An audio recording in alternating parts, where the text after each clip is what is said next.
I got into playing basketball when I was about 8 or 9 years old, and I used to always play. We used to live in this little house. It wasn't even a house. It was like the back portion of this house, and the backyard was like just all dirt. I remember, and we had a tree, and then my dad put like a fake basketball court on that tree, and me and my little brother used to just shoot around there. Like nobody even taught us how to play basketball. We would just shoot around. I don't think it probably wasn't even like a basketball. It was like a soccer ball or something. We used to just play, and then we moved to our own home, and I would always ask my parents to put me in the league, but they didn't know anything about that stuff. So then my sister had a boyfriend at the time, and that was now it's her husband, and her little brother played in a basketball league at San Fernando Park, and they were like, to me I thought they were good, so I was like, oh man, they're playing in a basketball league, those guys are good. Hopefully they'll let me play. So then they were like, oh, just sign him up. So I went with my sister. They signed me up in the league, and then they put me in the team. And then I didn't know anything. I didn't know any of the rules. I knew you like shot the ball and dribbled, but I didn't know any of the rules or nothing. And then my first practice that I ever went to, my mom sent me with jeans and like a collar shirt to practice. That was the first day because she didn't know any better. She was just like, all right, you want to play basketball, you need to look nice. So it was jeans and like a collar shirt or whatnot. So I went to the first day of practice. I don't really remember who my I remember my coach, but not really. So that first year I didn't play a lot. Like it was one of those leagues where they had to you had to play like your 7 minutes or like 8 minutes, and then after that like they won't put you in. So like I ended up not getting in after that. So whatever, like the season was over, and then I kept asking for the next season, and they called the house, and the league started up again. So then I played again, and then you go ahead and answer that. I didn't know anything about basketball, and then I came back for the second season, and it was like it's like a park league or whatnot. And then the second season, I just started like to play better, and I just like for some reason just knew how to play after the first season, and I did really well. And then like at the end of the season, we lost in like the championship to I don't know what team their names or whatnot. But then after that season, after the second season, because I did play really well, they gave me a scholarship to do karate for a whole year at like some Beverly Hills like studio or whatnot. So because I won like the MVP of the league after like a year. I didn't like the season before I didn't know how to play. In the second year, I got the MVP of the league, and they gave me like a scholarship. And then after that, I kind of knew, but I didn't really know. But there was a traveling team that played at that park.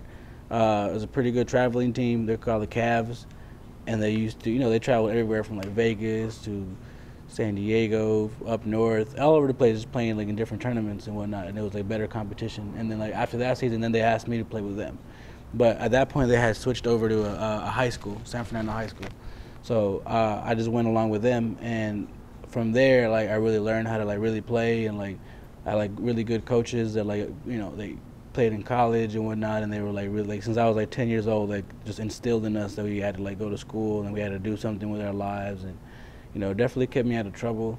A lot of the even the kids that like played on our team, like some of them like got into doing bad things, and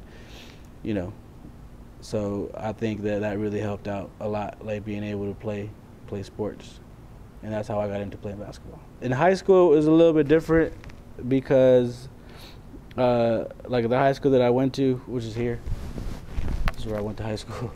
It was like you basically like if you came here like to play sports, it was like because like you're already on the team. It was like the coaches, like the assistant coach was like our traveling team coach. And the head coach, like they basically just like recruit kids, and that's how they like win games. That's where like Charles, which is my assistant coach, he used to always like all the kids that played for the Cavs, like we would just come here. So like it'd be like a fun like just cycle of kids that just came here that would already know how to play basketball. Like we had like tryouts, but they weren't really tryouts. Like people already knew. Like we were already playing like summer league before the season before like tryouts even started. So like it was weird. It just shows you how like life is. Like if you don't know somebody, then you're just never gonna get in. places, and it sucked because there was kids that were like, you know, they weren't like that good, but they were like really try, and they would just get cut. But it was like kids were already on the team and stuff. It was all like all my friends that we grew up playing with. But it was cool. Like I played varsity 9th grade, and then like I got pushed down to JV in the middle of the season, and then 10th grade I was ineligible. I didn't do good in school, and I only played the last game of the regular season, and then the first game of the playoffs, and then we lost. But then that was 10th grade, played varsity, and then 11th and 12th grade played varsity again, and then 11th grade we were like really good. We had like a lot of good players, and then we lost in the first round because we were just, I don't know, we had like too many people on the team that were like too good, and we lost. And then 12th grade we lost in the second round to Dorsey. It was cool though. It was like a really good experience. Like we did really well during the season. And then like that year, like our starting five made like the LA City like All-Star game. We played at CSUN, so that was pretty cool. It was like me, my friend Lewis, Sam, Jeff, and Frank. We all played in like the City All-Star game, and that was like the end of like high school. After that, I didn't play any high school stuff again. It was cool. I mean, after high school, it was like, all right, like, you know, we all had dreams of like, oh, we're gonna go play at like big old schools and be on TV all the time and whatnot. And like, out of like my team, the only people that went out, like, I think that we all went to college. Some people just didn't finish. Like Lewis went to like Long Beach State. My friend Frank went to Cal State Fullerton. My friend Sam went to College of the Canyons, but then he quit. And then my other friend Jeff, he went to College of the Canyons and then he quit. And then I ended up going to Emerson in Boston, and I played basketball there, and studied like film and stuff. Yeah, the reason why I got into college was because a few things. One, like the school is like it's a very good communication school. It has like a very good like film program and like TV program. It's like one of like the best in the country or whatnot. It's a small school. It's in Boston, but a couple of things. Like, so I played basketball, so I got in, and also I'm Mexican, and they needed like diversity, so I got into school. So that's like one of the main things I think why I got in. But yeah, so the reason why I got into doing like editing was to edit like my own highlight tapes, just send them out to school, and that was like why I taught myself how to edit, to be able to do that. 'Cause I didn't have any money, so I was like, fuck, like how am I gonna like get somebody to do this? I didn't even know anybody that did that. Like it was lame if you did that. Like that was like not cool to do back when I was in high school. Like I remember like the first thing I edited, like I was so scared to show my friends 'cause I thought they were gonna think I was like a nerd or something. So I finally showed it to like one of my friends who's like the biggest like hater in like the world and shit. He liked it, and I was like, oh shit, like people actually like this stuff, and that made me like more like into it. If they would have been like, man, you're lame, like why did you do that? I probably would have stopped, because in high school you like just do what like your friends do. But that's the reason why I got into doing filming. The first thing I ever edited was with two VCRs, and it was like I didn't have a computer. It was like you put a VCR at the bottom, VCR on top. My dad taught me how to do it. You just press play on one, and it goes in, and you press record on another one. And that's how I edited like my first highlight tape. And like in school, we showed it to everybody, and everybody was like passing around this like VHS tape around, like, man, this is the shit. Like other schools had it. Like people were like scared to play against us because of the tape and stuff. It was crazy. It was like, because we were good, and people saw it, and the people would just hear about it, and like, man.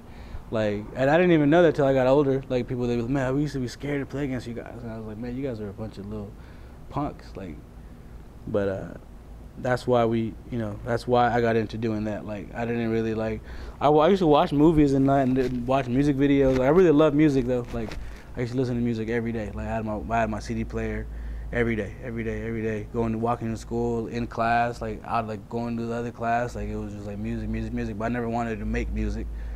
But yeah, but doing basketball like really helped me get to other things, and that was always the plan. I knew that I wasn't gonna make like the NBA or nothing, but I knew it could get me to do other things, and I just stuck with it. My experience at Emerson, it was cool, and it started probably like the summer before I left, because I didn't know where I was gonna go to school. I didn't know what I was gonna do. Because, like, once you get out of high school, like, people just stop helping you. And people just, like, you're on your own. Like, pretty much nobody really tells you that, but you're on your own. And anybody that like wanted to help you, they have like a certain amount of time, and they just stop because they go back to their lives and they don't care. Like the majority of the people that like I grew up with, that like I guess I thought had like a my best interest. No, like they're not bad people. They just they have lives, they have kids, and they're just all right, whatever. Like I'm just gonna let them do whatever it is. So I was like, I didn't know where I was gonna go, and then like I met this guy named David Wilson, who ran like a college prep program for like athletes, and a lot of it was basketball. So I stayed with him for a year after high school. I would go to his workouts like Tuesdays, Thursdays, and Sundays, and he was the one who put me in contact with the school.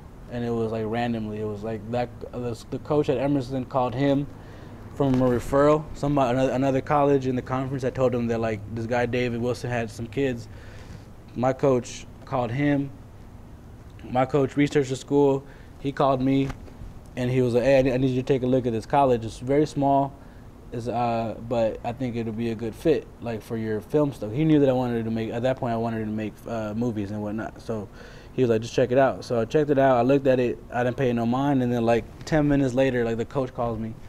And then he just starts talking to me about the school, and at that point I was still like, nah, like, I'm not going to school there. Like I want to go to like a big school. Like I want to go to like UCLA or something. I want to go somewhere huge.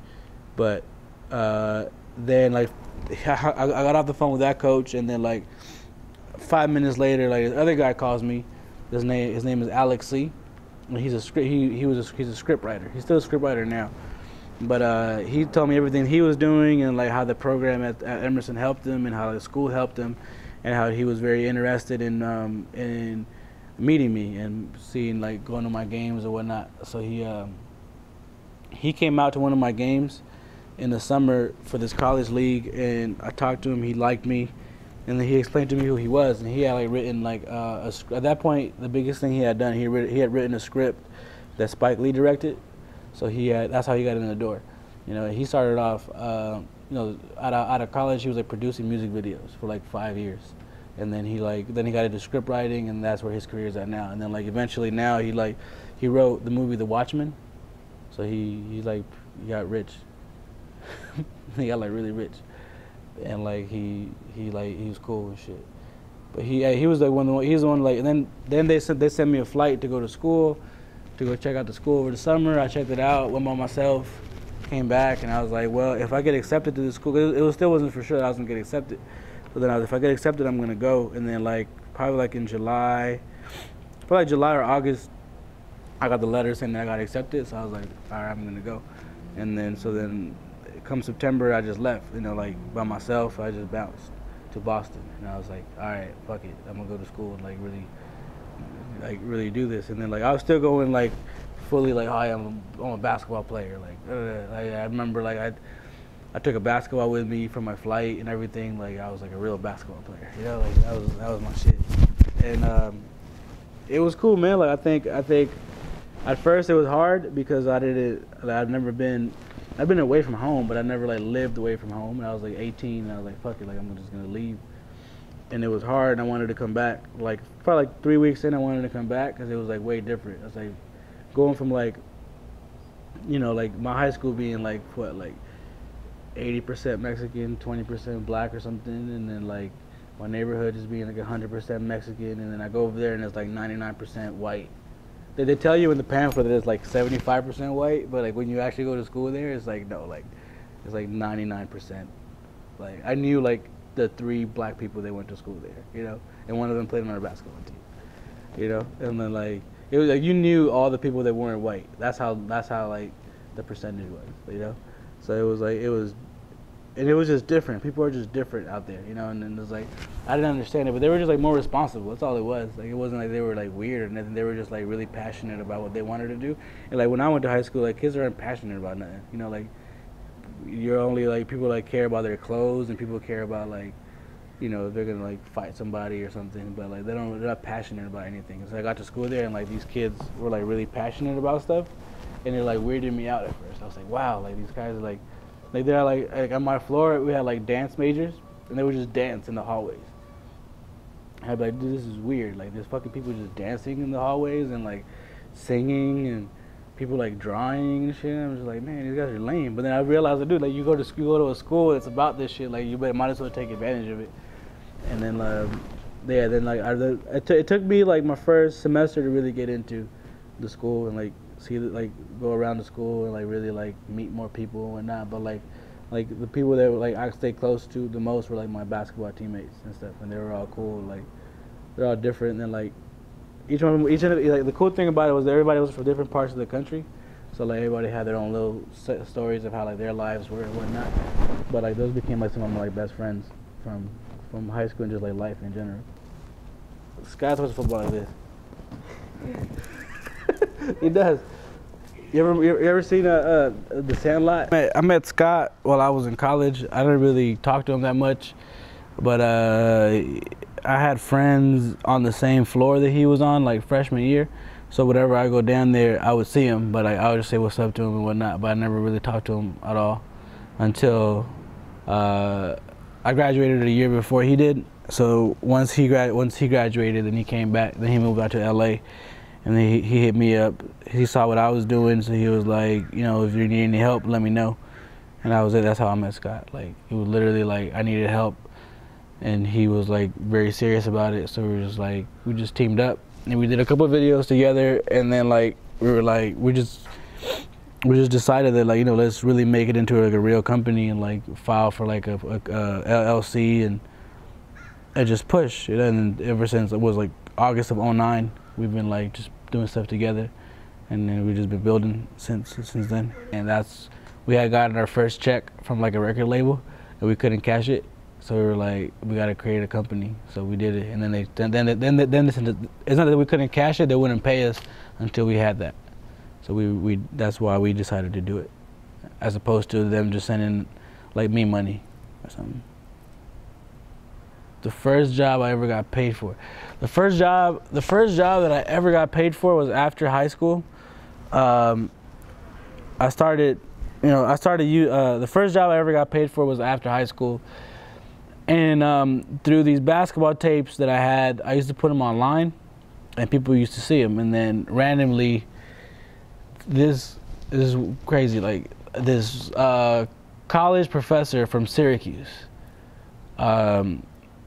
who for some reason was involved in like street ball basketball stuff at Syracuse, he contacted me through, I had like a little website for my videos, and I had to like, contact me here. And they hit me up and they were like, can you edit some video footage for us? So I was like, yeah, sure. And then I think I got like $150 for like to edit like a trailer for their DVD. And it was just like I was like 18 years old, and somebody gave me like $150. And I thought that was like the coolest thing, because somebody gave me $150. I was like, man, like I can make money off doing this, and people like hit me up about it. That's tight, you know, like. So that was, and then like nobody paid me for like a long time. That was it. What was my first music video? My first attempt at making a music video was actually for a song that my little brother produced for his friend in high school. So they had a song together. My brother produced it and his friend rapped. So I was like, I want to shoot music videos. So I got my sister's camera, like a DV tape camera, and then we got like a little speaker, and we went out and just shot at this bridge, and we edited it, and then they put it up on their MySpace page, and I had it on my MySpace page, and we thought we were cool. And this was 2006, the summer of 2006. That was the first time I ever attempted at shooting a music video. I didn't know anything. I didn't know, like, I mean, I had watched, even like in college, like I didn't like learn how to shoot a music video, but I had watched like, obviously I had watched music videos before, and all the highlight tapes that I had made for basketball, I always, for some reason, felt that those were kind of like music videos, because I would put music underneath and I'd edit them on the beat and whatnot, so like the style of it wasn't any different. So now it was just a matter of putting a person there in front, and that's the approach that I took. and the song wasn't very good. Now that we think back on it, it is funny because we look back on it. It's funny because now that same guy, he's doing pretty good for himself a little bit. You know, he's coming up, and we always just show him that video whenever we want to like make fun of him, because he had like a do-rag on and like a big white T-shirt, and like he had like a phone clip.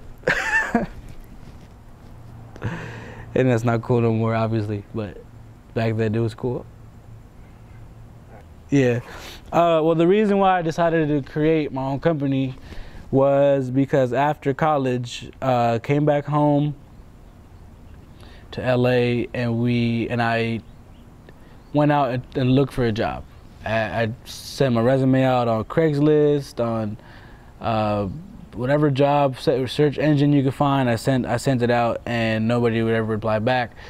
All the ones that would reply back, I'd go for editing jobs, and I would never get hired. And it was like a 2-3 week span of just like nobody hiring me. And like I went to a certain meeting. I forget for what it was or what company it was, but so I walked into the office of this lady, and before I could sit down, the lady just told me to leave. She was like, "Just leave." I was like, "Why?" She was like, "Well, it says here you live in the Valley. And you're never gonna work in movies if you live in the Valley." So I was like, "Damn, it's crazy."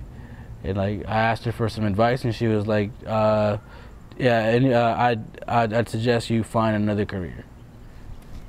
And then I quit. I quit looking for jobs. And I was like, as I left there, I was just like, you know what? I'm just gonna do it on my own, even if it takes me 10 years. Like, I'm never gonna listen to somebody within that, you know. Like, if I'm gonna listen to somebody, it's because it's like a good situation, or like, you know. So that's the reason why I decided to just do that. So at that point, I just kind of got fed up. So like, I ended up just buying a camera, and I was just like, you know what? I'm gonna shoot my own video. And once again, I shot a video for the same guy. So for Shad, at that time he was called something else, but.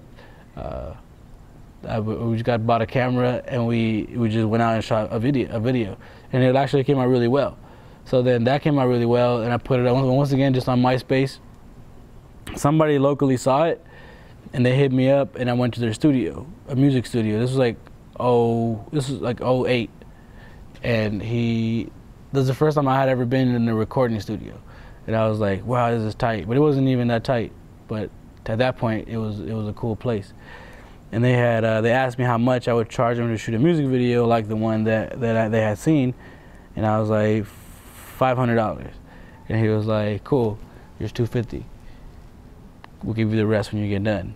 But you know, they paid me out of like a little bag. He was like, here you go, like, you know, probably some drug dealer or somebody. And I was like, all right. And we did it. It came out dope, and they liked it because they had shot a music video before. And like people had like all kinds of like lights and like steady cam and a bunch of stuff, and I just showed up with like my camera and a tripod, and it came out better than what they had seen. So then they started showing their friends, and then this other guy hit me up, one of their friends, and he was like, "How much do you charge?" And I was like, $750. Like not even like wanting to say it because I didn't even know what they were gonna say. And he was like, "All right, cool. Like I'll pay you that." And that's where I was like, man, I think I could continue doing this. And then like. We just kept at it, like me and my brother, until Scott came around, and then we just kept going. You know, I mean, there's more to it than that, but that's like the you know, the initial steps as to like why we did it. We came up with the name Aplus when I was in high school. It actually was my friend Lewis and Sam. We were in class, and we had the highlight tapes. And they were like, man, we got to make a company. There's got to be like a name for it, right? So then we probably had some dumbass names before that. I don't know what it was, what they were. But then my friend Lewis was like, what if you call it A+? And I was like, why would we call it that? He was like, because your initials. Like my real name's Fredo Tovar, so the A is the A, and then the T is the plus. So that's where A+ came from. And then it was A+ Filmz with an S. And then after, probably like in '08 or '09, I forget when it was, I forgot to renew the domain name, and somebody stole it. Somebody took it, right, like literally like when it expired, somebody had already bought it, and they wanted like a ridiculous amount of money for it. So then we were gonna change the name again.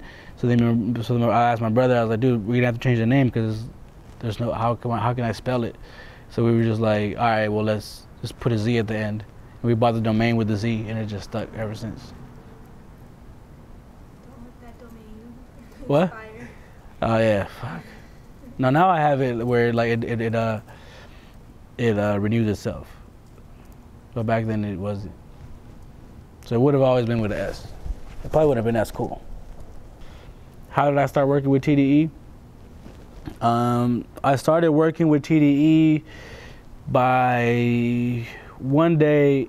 One of my good friends that became one of my good friends in like all this music stuff. He was gonna have a session with J-Rock. He's a beat producer. So he calls me and he goes, "Hey, J-Rock's coming to the studio. You should come because you might be able to meet him." And he, you guys could probably get some work there. And at that time, J-Rock was like super dope. He had like a song with Lil Wayne on the radio, and he was like the man. So we were like, cool. Like if we can shoot videos for J-Rock, then people will see our work and people will like us. And so that was the plan. It's always the plan has always been like you work with people that are gonna get you seen. You know, and if you really feel like you have really good work, then you should just talk to them. And if they give you a chance, then you gotta just kill it. So that was the reason why we went. So we went that day, and you know I've never been the type to just like tell somebody what I do. It was like, oh, check it out. But like I was sitting there, and then this girl that I knew showed up, and she sat next to me, and then she was like, "What have you been up to?" And I was like, "I've been shooting music videos." And she was like, "No, you haven't. Like, you don't shoot music videos." And I was like, "Yeah, check this out." So I showed her a video that I had on my phone that I had done, and then she watched it, and then she kind of like yelled a little bit, like, "Oh my God, this is really good!" And then at that time, Kendrick Lamar was there. His name was K. Dot, and he was sitting across the room from me in like a couch, just chilling on his phone, because the session was for J-Rock, and at that point nobody cared about Kendrick. And he was just like the guy that nobody cared about, that was always around J-Rock.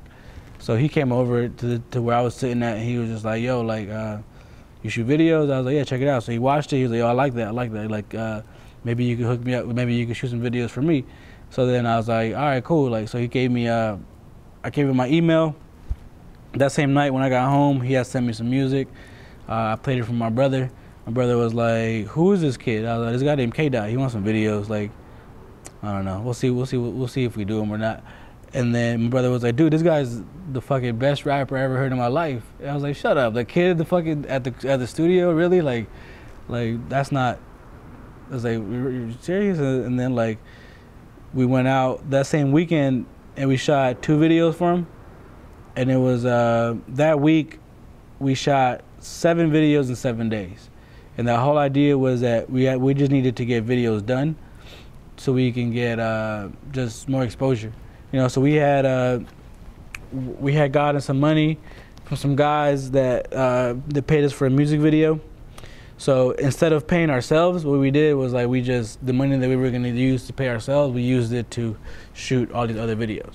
So we ended up shooting 7 videos that week, just so we could put out things. So people, you know, the more that you put out cool stuff, the more that people see it. And those 2 videos that we did for Kendrick never came out. You know, he changed his name from K. Dot to Kendrick, and then they just never came out. And then but they were dope, and they appreciated the fact that we just went out of our way and did those videos for free. And then they called us to do another video for J-Rock. We did that like last minute, went to some like apartment complex in like, I don't know, some like neighborhood, and shot this video. And then I don't think they expected it to be good, because like how we shot it, it was just like it wasn't supposed to be good. And then we spent some time on it, we edited it, and it came out pretty cool, and they liked it. So they just at that point they just continued to call us back, and it just hasn't stopped. And we just built a great relationship with them, all off just like, you know, like being cool with people, and like just because like it's like just knowing like where you're at in the world. You know, like a lot of these guys like think they're like Steven Spielberg and they're nobody. So at that point, like we knew that we weren't anybody, and we're still not anybody yet. But I know people who like will just like not even talk to somebody because they feel like, oh, like this random guy that came up to me, like I'm not gonna talk to that guy. So had I like never talked to him, like had I ignored him, like then everything else that we did with them, like it would have never happened. It would have been way harder. It would have been different because I would have had to approach them, and they would have been like, oh, you're one of 1,000 people that want to work with us. Like I don't, like, go away. you know. So that's how that started. Well, the advice that I would give people that are starting off now doing music videos is you don't necessarily have to shoot a lot, but if you do a lot, make sure that everything that you do is dope. Like, it has to be very, very like creative and very good, or else you just fall into like the pool of like a million people that are just like doing the same thing over and over and over, and then just like really recognize as to like why you want to shoot music videos. You know, like music videos are cool. They're basically just a way for you to get the word out, and if you can manage to get paid from them, then people are paying you to do what you love to do. You know, it may not be a lot of money. Sometimes it's good, sometimes it's not. But just know that like you're only going to be worth like what your work speaks for itself. You know, like we've gotten into situations where we've been up for jobs that are for a lot of money, and our work doesn't reflect that, so we just don't get them. So that's why we've been trying to lately shoot things with more quality to them, better cameras, just like spend more time on things, really do a good job. So when these bigger jobs come, there's no question as to whether we can do them or not. So as a person starting off, a guy or girl, just like if somebody's not gonna let you do something really good, then there's no point in doing it. You know, you should just be like, well, you can just shoot that video on your phone yourself, artist, whoever you are. Like, it doesn't have to be like you should only do things when you start off, like you're probably not gonna make any money anyway, so you should only do things that are like that you think are gonna be very, very, very good, you know. And if you are gonna do some stuff that is not very good, just don't put your name on it. And that artist probably not gonna talk to you because they're gonna think that you're disrespecting them. But at the end of the day, when they get some money, they're not gonna give it to you, or when they get the ability to shoot some better stuff, they're probably gonna go to somebody else. So. You know, and some more advice is like nobody's really your friend. Like, you may think that people are your friends and they're not, so you gotta just keep it that way. You know, like you can't really work with emotions. Like if somebody doesn't pay you or somebody doesn't do this or do that, like you gotta just like, it's your fault really why you got into that situation. Like, that's one thing that I've realized. Whatever situations I've been in that I've been screwed over or whatnot, like it's my fault. I should have just not even been in it. Or I should have just got my money up front. But sometimes you can't do a job because they don't want to give you the money up front. But I don't know. You gotta hustle. You'll just learn how to like deal with people, and just realize that like there's a million people doing the same thing that you're doing. So like, what are you gonna do to separate yourself from other people? Do you think?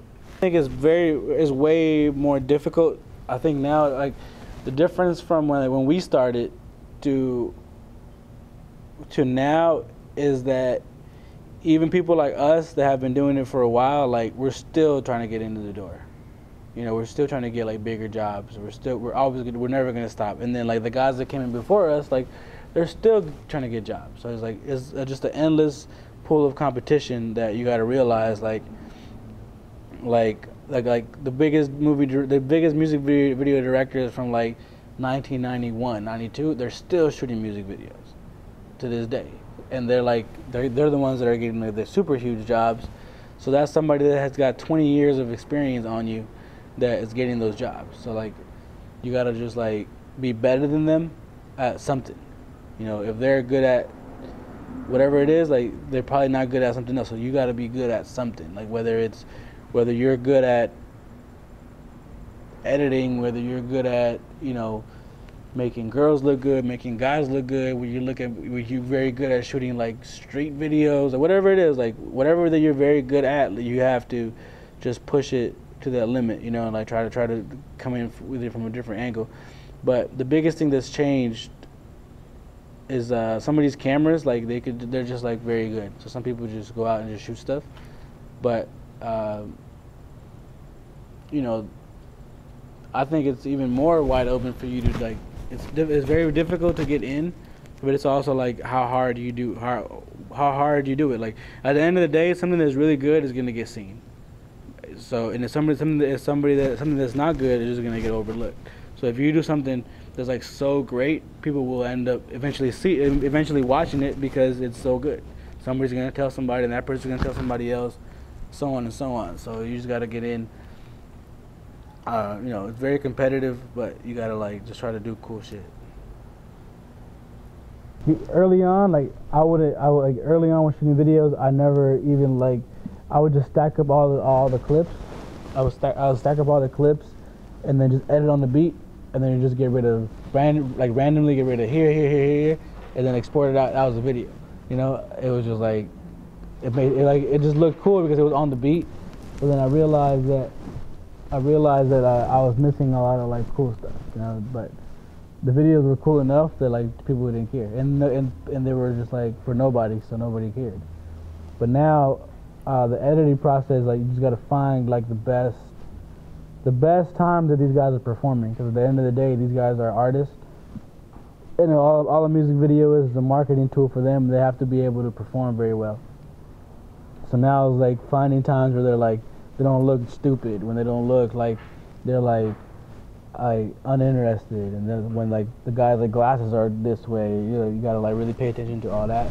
Once you have all those clips, and you know which are your best ones, and you go in there and just like vibe out to the song and edit stuff and try something and then delete it until it fits, you know. And then I always tell people, like, whenever people try to edit, I'll be like, or I'll help somebody edit something or give them advice while they're editing. I'll be like, well, this from like a minute 10 to a minute 15, it looks cool, but like now watch it as a whole, and then they realize that like it doesn't flow. So you gotta make things flow, and you gotta make it interesting. Like you can't do something at here that like looks way different than over here, because this is not gonna flow right, you know.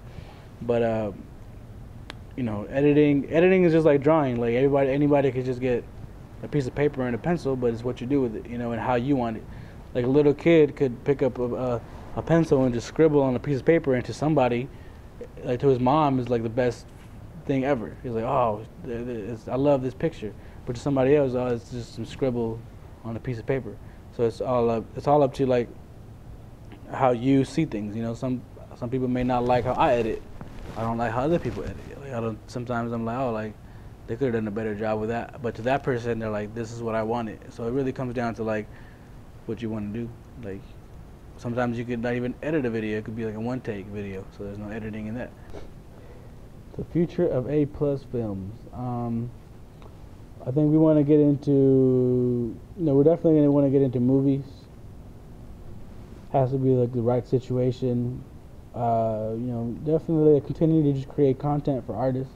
I think there's like a never-ending, a never-ending supply of artists that need content. So if we can be the guys that, step it up to the next level as far as like these guys being able to monetize their content, then I think there's a big market for that right now that nobody's really doing. A lot of these artists have like a very good following of people, but nobody's really capitalizing on like the fact that they can sell some of their content at their tours, at their shows. The DVD. Nobody's really doing that no more. Like people just kind of stop because everything's online. But some people don't want to go online sometimes now. You want to just like pop it in the TV and just kick back and watch something, And you give them things that are dope, and people will buy it, I think. So I think that's where we're gonna go. That's what we want to do. We want to be able to, create a place where artists can come, and they can just get anything that they need, like visual wise, they can just get it done with us. They don't have to go nowhere else. And then, but personal things, just like movies that are about the stuff that we like to do, music, just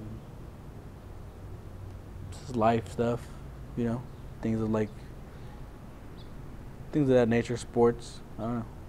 I think that's where what I want to do. Some of the artists that we've been lucky enough to do videos for that are pretty well known. We've done videos with like the up and coming guys like Currency, Kendrick Lamar, Schoolboy Q, Absol, Scheme.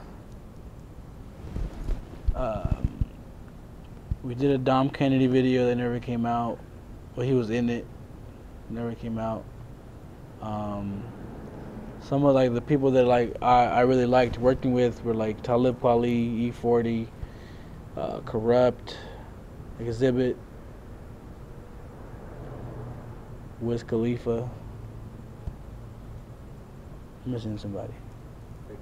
Big Sean. Some of the local guys like Lady G. Well, she's not a guy, she's a girl. But Terrace Martin. We just did a video with Machine Gun Kelly. That video I had like Meek Mill, French Montana, 2 Chainz, and Yo Gotti, and then we just did another remix with Chris Brown, Jeezy, French Montana, and Red Cafe. That's it. Kendrick. I don't know. It's a lot of artists. I don't like artists anymore. Alright, so since you want to know more about the time where the lady told me that I should quit making anything because I lived in the valley. So, I don't know. She looked at my resume and I walked in the door, and before I could even sit down, she was like, you should probably leave now and you should probably find another profession because I don't think you're ever going to be able to get a job. And I asked her politely, like, why? And she said, because you live in the valley, and if you live in the valley, you're never going to get any work. And at that point, I didn't understand what that meant. And to this point, I still don't know what that means, because, like, we've shot so many things in the valley. And, like, there's, like, so many things in the valley that there's, like, production houses, there's studios, like, people that, like, actors live in the valley. Like, there's tons of, doesn't matter where you're at. You can do anything if you want to. You know, she was just being, I don't know. I have my theories as to why she kicked me out. You know, you walk into some of these bigger places and like you don't see anybody of color, so she didn't want me there. She kicked me out. What was the job? An editing job, to edit. It might have been like edit like. It was probably editing like web content or something. I don't know what it was, but I just applied for it and I got a call back. And I walked in with a suit and everything, and everybody in there was with suits, and she just said to not even sit down. So then I even asked her, do you know anywhere where I can get an internship? And she was like, you need experience for that. And I was like, well, isn't that why I would get an internship, for experience? And she was like, nope, just leave, please. And she called the next guy. And then that day, as I went on the elevator, I was like really mad, and I just decided not to do that, not to hopefully never go back to an interview for a job for the stuff that I love to do, you know. And to this day, I haven't done that, so hopefully I don't have to ever go back. And if I do go back for interviews, it's because I really want to. I really want to get a job or something. But as of now, I'm cool. I mean, I think that the day that I left the school was the day that I made a decision, because I knew that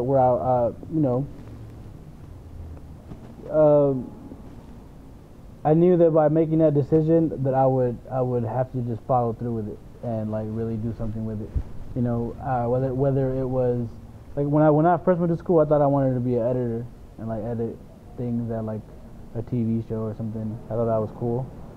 And then when I got to school, I was like, well, I also want to direct movies, so I'm gonna be a director.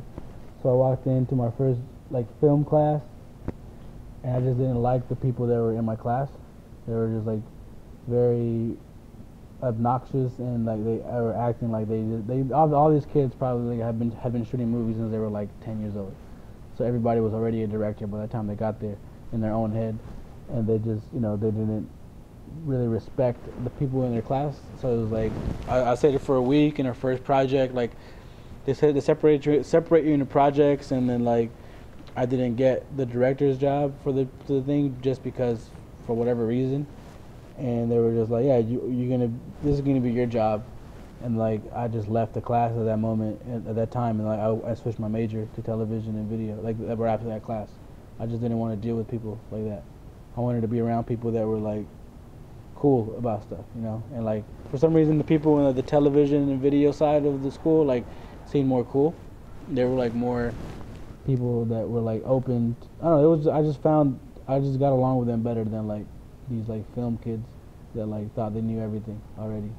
And I was like, dude, like you guys don't know shit. Like it was like not that they didn't know anything about like making movies, they just didn't know shit about life. They were all like rich, spoiled kids and shit. What I do to help other people is I have them do free shit for me, and then I'll be like, yo, you're cool, or like, dog, like, what the fuck are you doing, bro? Like, stop coming around, I don't like you. That's pretty much what it's come down to, I feel.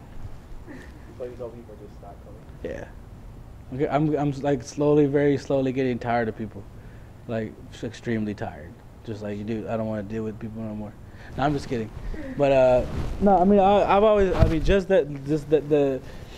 now that, I mean, I can't give people like, you know, a lottery ticket for $1 million, but I could, you know, if I just know how hard, I know how hard it's been for me to get anything done in my stuff and how much we've had to put in work. So when somebody approaches us in the right manner, you know, with the right, like the proper email or like the right phone call, or like somebody refers somebody to us, like it's open doors for anybody to come through.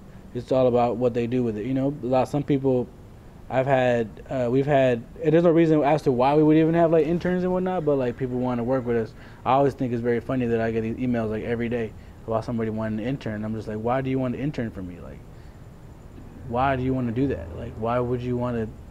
Like, I'm trying to get out of this and do bigger things, and you're trying to get into it. And I'm just like, you should probably like focus on like, but I just get it. Like, they need experience. They like the work, but I'm like, I don't understand. Like, why would you come to us? There's so many people out there that are doing cool stuff too. But then again, that's just probably because maybe the stuff that we do is good. But we're always like trying to look for other stuff. But like anybody that's willing to work and willing to just like come around, they can get something out of it for themselves. You know, where I'm not, if an opportunity comes up, then yeah, go ahead and do this. But like, it's really up to them as to like what they do.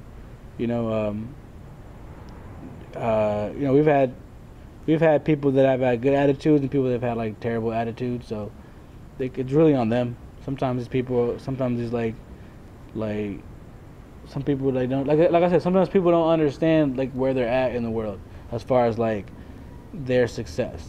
You know, and like somebody's success to them may be very high to them, but at the end of the day, like that's only going to get you so far, because that means if you already think you've made it, then where are you going to go after that?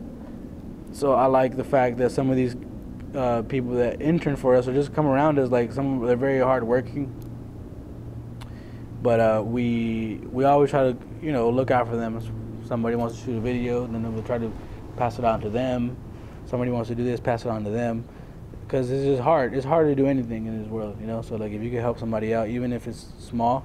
Sometimes I think it may be like some small stuff, but they really appreciate it, and I'm like, oh, okay, well, duh. Like they've never done it before. Like with our stuff, we still haven't done a lot of bigger stuff. We've done some cool stuff, but like I guess like that feeling of like their first time doing something, like it was such a long time ago that like you'll forget about it. But like some of these people like really appreciate it.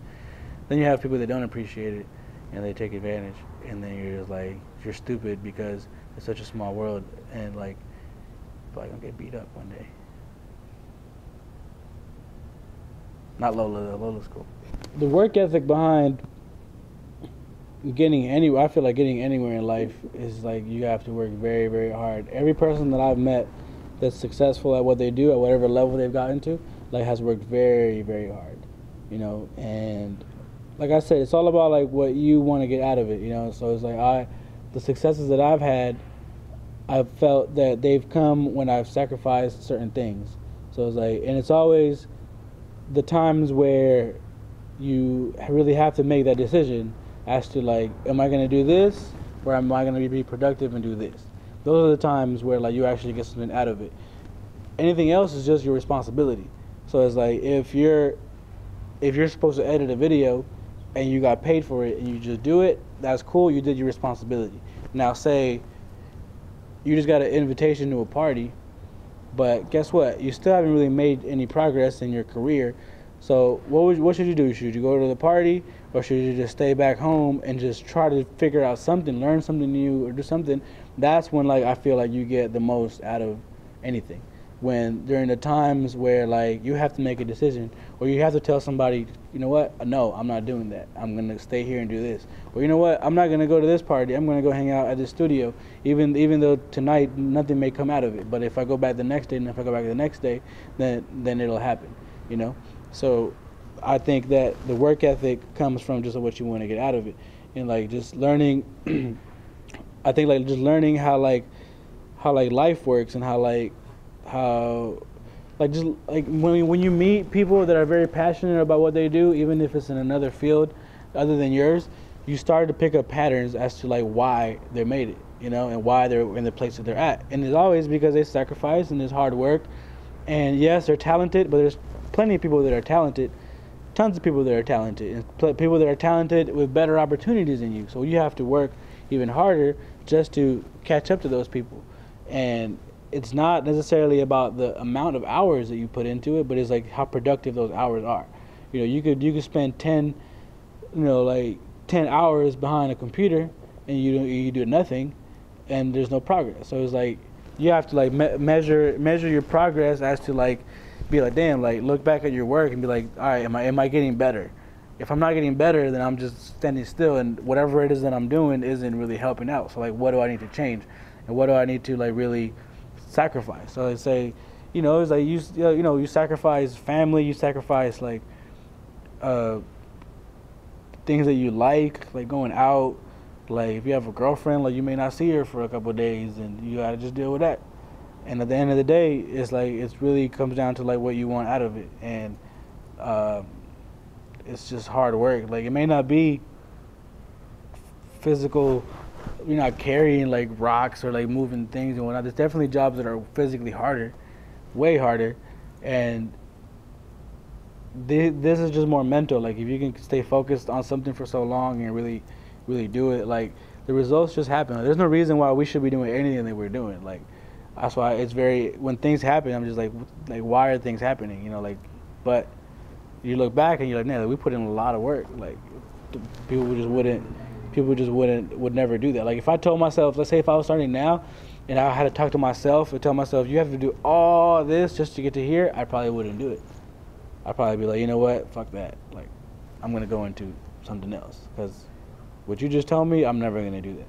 But when you go through it, you're like, fuck, like I actually did that, you know, like it's crazy. But you gotta just work hard and sacrifice certain things. And like I said, it's always the time. It's always the times.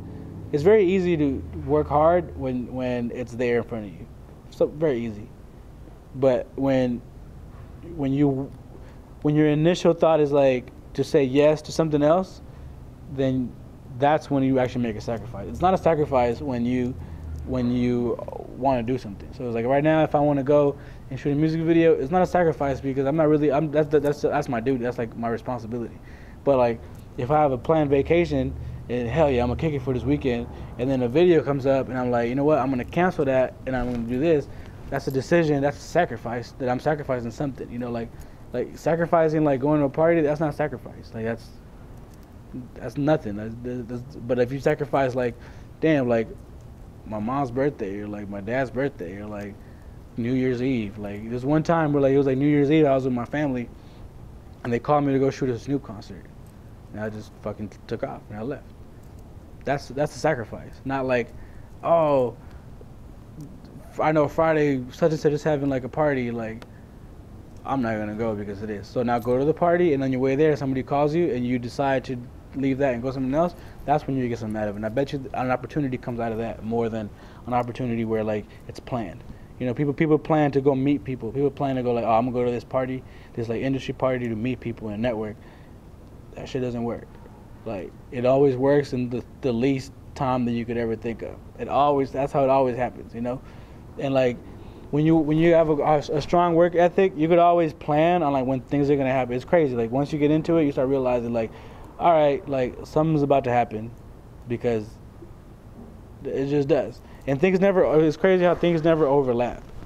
Like I started picking up on that. Like right now, I have this E40 video that I'm editing, and no other jobs come. As soon as I finish it, email. It's just like it just happens. So it's like you almost get into you get into the system of like, well, I don't know what it is, but like you just get into it, and like things just start working out. But you have to work very hard to get there. You know, and then like I'm sure there's like other levels of where these people are very, very successful, where they're like doing that in a bigger level. But you just gotta keep growing and whatnot. So working hard is very, very important. There's people you could be less talented than somebody and work way harder than them and get more out of it. I would give advice to somebody that has very little resources is to say that you never know what resources somebody else doesn't have also. You know, so it's like a lot of times I meet people and they're like, well, I don't have a camera. Well, I don't have a computer. Well, I don't have this. I don't have that. And you're just like, well, neither do we. Neither did we have a laptop. Neither did we. We didn't have a lot. So there's somebody always out there doing better work than you with less things that at their disposal than you. So I mean, my initial response, if you know me, I just said like, just suck it up. Stop being a punk. Go figure out how to get it done. But the practical way or like the technical way would be like, okay, well, if you don't have a laptop, if you don't have a computer, I'm sure a local library might have one. So you go there, or guess what? Sign up for a class at a community college. It's free, and they'll give you access to computers, and you'll be able to do that. Camera-wise, you have a phone, so why don't you invest in the iPhone? You can use it. You can use it for your phone, and you can shoot videos with it. Like the iPhone, like has like good quality. Like it sucks, but it does. Like you could shoot videos off this if you really want to, and if you're talented enough, like you'll figure out a way to make this shit look tight. My brother's always telling me that I should learn After Effects, and he just always talks shit because I don't know how to use After Effects, and I should. So one day I had a rotoscope, and I just sat there and I went on this program. It's crazy. It's like I don't think anybody knows about it. It's called YouTube, and like you just go on there and they have everything that you could ever need to learn how to do anything. You don't even have to go to school. Like you should go to school because like you want to, but like you don't even have to go to school. Like it's getting to the point where like school is it almost like it's a drawback. They're like, oh, you went to school? Yeah, we're not hiring you because you're weird because you went to school. It's crazy. That's how it is. But yeah, you know, anything. I mean, there's books. Like when you get to college, they're teaching you out of a book, out of a lesson plan. Like you're gonna learn the best out of just doing stuff. Never gonna learn in school. Like maybe you get a good professor that like really takes the time and teaches you, but like if they were very, very good at what they did, they wouldn't be at that college. You know, they'd be doing the things that they're saying they do. You know, or they're just nice people they want to teach. But even then, they go after school, they go back home, and they don't teach you after that. So it's really on you to figure it out. 'Cause there's like 11-year-old kids on Vimeo doing like crazy shit. They haven't gone to school or college, and they're doing crazy shit. So you gotta watch out. So you gotta be better than those 11-year-old kids that are dope. There's kids on like YouTube that do like tutorials. They know how to do the craziest shit. I'm like, fuck. Like there's kids that know how to do like explosions and a bunch of stuff, and they're like 12, and they're like, it's crazy. I have another story. All right. So we can trace. Is it recording?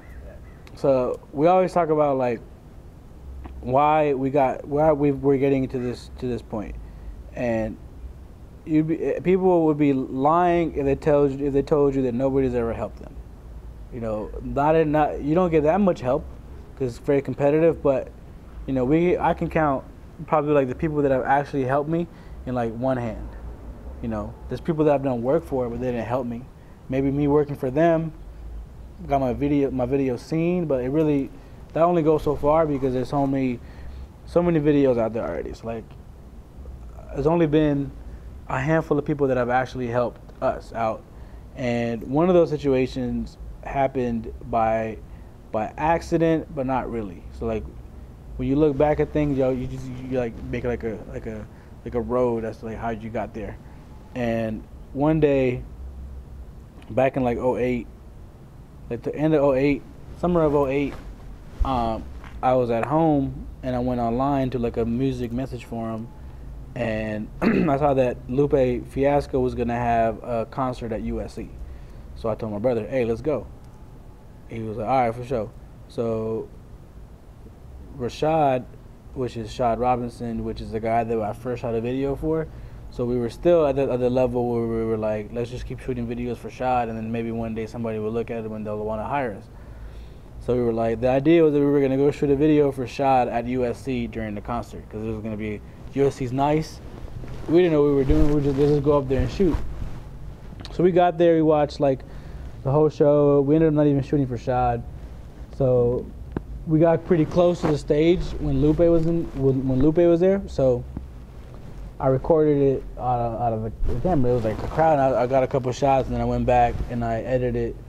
When the concert finished, went back home and I edited like that weekend. I edited like a music video to one of his songs with with his concert footage. Put it on MySpace or whatnot. But my brother, because he was into making music, he saw that the guys that were his band, his backup band, they were also producers. So he knew about them before I did. So when we got back home, I went and looked them up online, and they didn't have a website. They had a regular MySpace page with like a regular layout, and all they had was like their work. A couple YouTube videos shot on the phone. So I sent them a message saying that if they ever needed any video help, to please let us know. Take it. I had never met them before. I didn't know a person that knew them or nothing. And that same message, I sent it out to like 1,000 people, like Jay-Z, Eminem, everybody that had a MySpace message. I sent them to them, and they got the same message. If you need any video help, check out our videos. Let us know. Let me know what you think. The only people that ever responded back was, you heard of a group called Kids in the Hall? They responded back, and they said that when they got off tour, they would work with me. So I was excited, and they just never hit me back. But the guy actually responded, because I figured they weren't as big as I thought maybe they were. So they were still responding to their own MySpace messages. And then probably like 6 months later, the producer guys replied back to the message, and I thought it was like an invite to like a party or something. So I checked it on my phone, and it was like, "Hey, what's up? This is Lawrence. Hit me. Here's my number. Call me when you get a chance." So I showed it to my brother, and my brother was all excited, like, "Oh, it was crazy." And this was like we hadn't done work with anybody at that point, dude. Like it was just like Rashad and like some local people that we were just shooting videos for.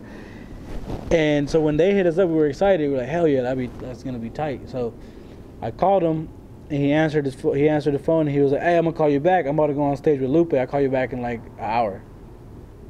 Calls me back the same night. He schedules a day for us to go to his studio. The day that we went to his studio was the day they had just got an office space for their studio. It was like not that tight, like it was like a regular office space. And from that day, for like a whole year, we went back every day. And like to get to that studio from like our house or where we worked at least like 45 minutes every day. We did that for a year, and they didn't get paid a cent. We lost money because it was like they didn't pay us for anything. So for a whole year, we worked there for free, helping them out. But that's where we got a lot of our connections from, and that's where like people got to know us from, and it just took off from there. But it was like, you know, people do internships and whatnot, but that was like our internship, kind of like we went there every day for a whole year, and it was fun because they make really good music. So we were just sitting there like, wow, like this is how you make really good things. You know, they make really good music, and just looking at their work ethic and learning how they did it, and like getting to know more about the music industry from them. That's like it kind of like I learned more in that year going there than I did 4 years of college, and that's the story right there. Yeah, and they're called the producers. Their names are 1500 and Nothin. You should look them up. They're really dope. Now they're like rich and famous. They're rich. I don't know if they're famous yet. But that being said, like with that story is, you never know where an opportunity is going to come from. So you should just always work hard at anything that you do, because you half-ass something and somebody finds out that you did that, then they're not going to hire you. So whatever you do, just do a great job with it as to the best of your abilities. Even if you don't like the person, dude, like just fucking work hard and like put it on them as to why like the situation went bad. Like it should never be your fault why something goes wrong. So that's it. So in that situation, like we put up with a lot, like not getting paid for a year, like getting screwed out of jobs, and like it gave us a very good insight about how the music industry is. You know, it could be very cutthroat. People are very, very like unprofessional in a professional way. You know, it may seem like they're being professional, but like they're not your friend. Like nobody's gonna look out for you really. Like, so you gotta like have thick skin and really like Really, like, just realize that, like, if there's something, if there's like a pot of gold and there's like a million people trying to get to it, like, people will do anything just to get there. You know, so you got to be strong and you got to be able to have like a good team around you that is gonna like keep people off you and shit, and like really get there. And sometimes that whole team has to just be you. So that's it.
The story behind these machines here is that you would wait during lunchtime for somebody to put $1 in, right? So you put $1, they put $1 in, you wait, and then you unplug it, and then they're sitting there, it doesn't work, they get frustrated, they leave. Once they get far away so they can't see you, you plug it back in, and then you used to hit the button, and then it would come out. And the other thing, they don't have them now, but see, they blocked them now, but we used to go in there and like, see, now they have this thing here. But you would go in there and just grab the soda, pull it out, and then we good. That's how we used to eat during lunchtime.